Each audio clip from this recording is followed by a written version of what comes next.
it's a skill shit. Hey everyone, Aaron here from Patty's Flipside Pinball. One of the viewers on my last video, Carrie, asked if I could explain the rules of pinball and how the machine works.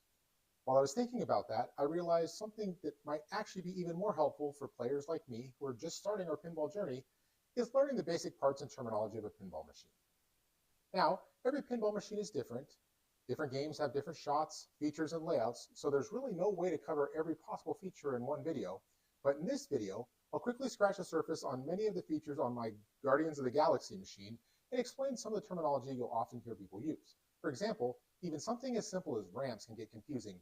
What I tend to think of as the plastic elevated lanes on the playfield are usually called ramps, while the metal wire versions are often referred to as wire forms. So let's take a look at some of the basic parts of a pinball machine and what they're called. I wanted to talk with nomenclature first, just to kind of get the basics of what the pinball machine is set up with. Right now, you're looking at the back box. That's typically where the scores are kept. In the newer machines, they have these LCD screens that it's all like little TVs. And then moving down, this is in general called the playfield. It's where the ball game is actually takes place. I will let you know for this particular video, I did take the glass off the back. It's not something I normally do, but we won't have the game active at all while we're doing this. I don't want to cause any damage to anything. So I'm going to try to do the nitty gritty here, get down to the basics, and then maybe we can talk about more later, or you can ask questions you may have in the comments. I do want to say, just to start, that I'm giving a basic description of parts of the pinball machine. We're not going to go into details, and I'm going to try not to get too deep into the weeds when it comes to Guardians of the Galaxy, because every game has its own features. So we're going to start here. This is the ball shooter or ball launcher, depending on who you talk to. It's fired with a spring and a rod that you release. And then you have the shooter ramp or the launcher ramp, which is going to take the ball up to the top of the machine to the lanes right there, where you see the little rollover switches between them. When the ball goes over those switches, it gives a score and it can activate features. From there, the ball generally comes down in here to these pop bumpers. And these bumpers react to the ball hitting them. So when the ball hits it, it shoots them back. In my mind, traditional pinball thing, a table without pop bumpers is just not a pinball table in my mind. It just doesn't sound right.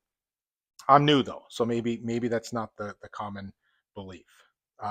As the ball comes down to the play field, we're just going to come down here first. This is the play field. Everything moves down this way. The pinball machine is the back of it's higher than the front of it to make the ball come down here. So one of the most important things we know about and iconic things is the flipper. I think technically they're called flipper bats, but it's the flipper.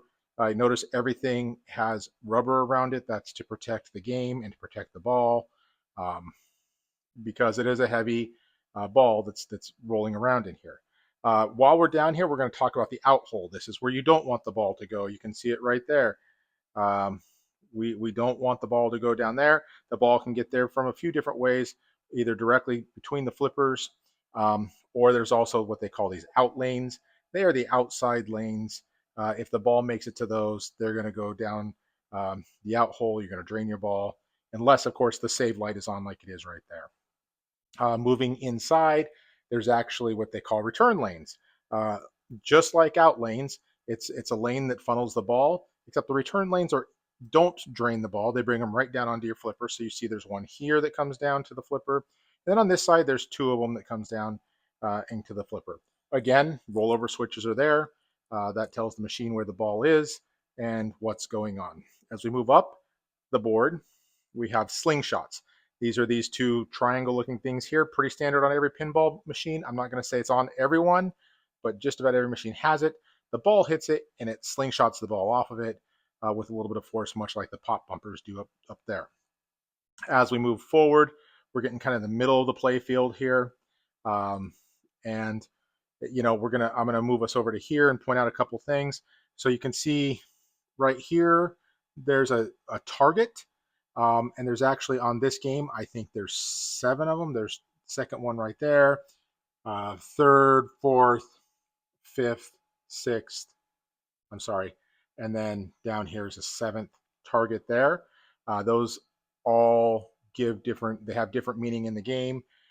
This here is what they call a scoop. The ball goes in there and lands inside there and sits in there, and then it's eventually launched back out. It has many different things it can do, but when people are talking about a scoop, this is what they're talking about. Over here, this little alley here that goes back and hits a target. Not sure what that's called, but it's just a target in the game um, that you're working on. Left to right here, we will start here. This is, I'm not sure if it's a lane or an alley or what exactly it's called. I call it a loop, and it doesn't always let you do this, but as you can see, if the ball travels into it, it can go all the way around the back and come all the way around the outside of the table. Um, Sometimes there's something up there that stops it, and it'll actually stop it and then drop it back into the lanes and back into the pop bumpers. Um, Moving over to the left of that, there's this. I'm not sure what this thing is called. I hate this thing. It's super hard to hit, and it's not necessarily fun when you do hit it because it shoots the ball right back at you. And if you're not ready, it's an easy way to lose a ball. Now we're going to move over here. There's two of these on my table. This is a ramp. The ball goes up the ramp, as you can see there. It goes into the back of the playfield here, comes back out and runs down the ramp and right into your return lane and down to your flipper. And like I said, there's two of them. So there's another one over here on the right side that's associated with Gamora in this particular game. The left one is Nebula. This one goes back around the back and then comes out in this return lane here. As we move over, you have the giant Groot head here. This is called a bash toy. It's called a bash toy because his mouth is generally closed. And then when the first ball hits it and bashes it, it opens his mouth.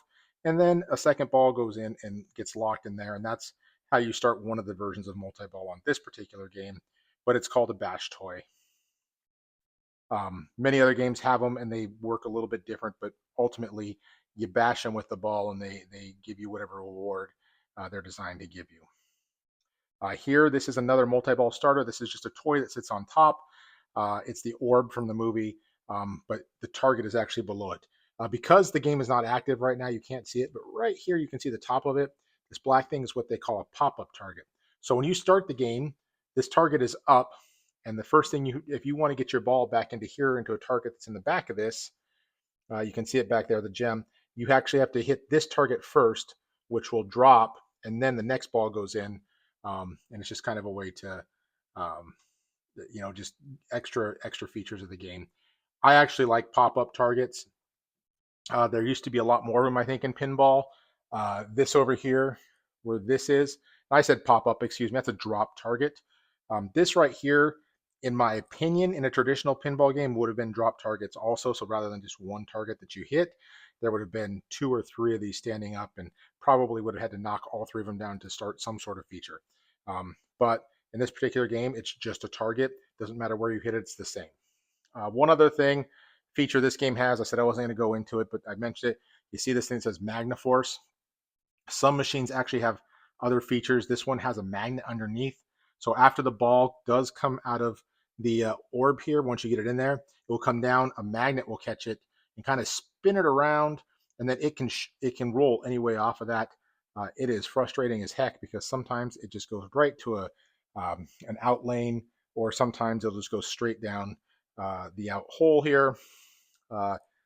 Nothing else really to talk about nomenclature wise. I mean, the rest of it's kind of standard stuff. They do call this the apron here. I'm a little close. This is the apron. This right here is actually a feature that Stern does. It's called Insider Connect. We can talk about that more later on. And then just the front of the game, the start button, the launch rod handle, and then of course this button here, which serves three purposes in this game, but ultimately these are showing up on all games now.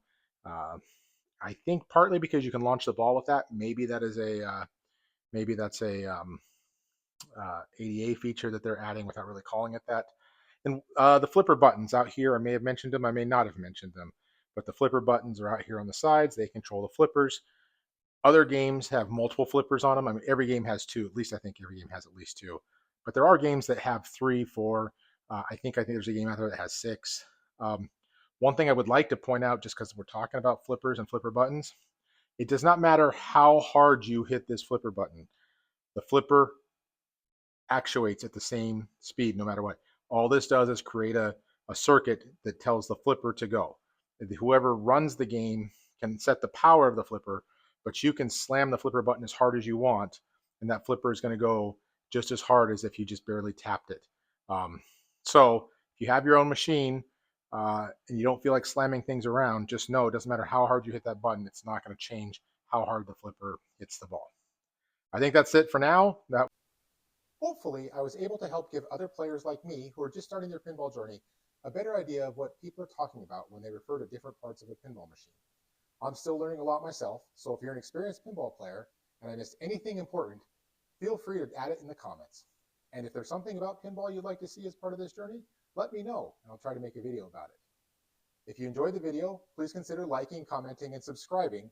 It really helps the channel grow. That's all I have for now.